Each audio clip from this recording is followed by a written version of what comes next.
What's the meaning of backcloth?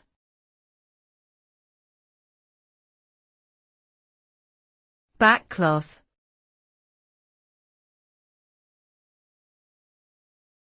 Backcloth.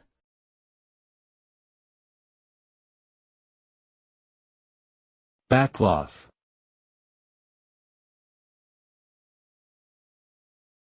Backcloth.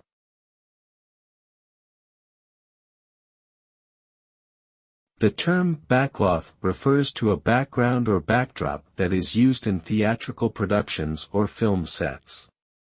It is typically a large piece of cloth or canvas that is painted to represent a particular scene or setting. Backcloths are an important part of the stage design process as they help to create the illusion of a larger space and add depth to the performance. They may be used to represent anything from a simple sky or landscape to a detailed historical location. Backcloths can also be used in photography and art installations to create a visually interesting setting.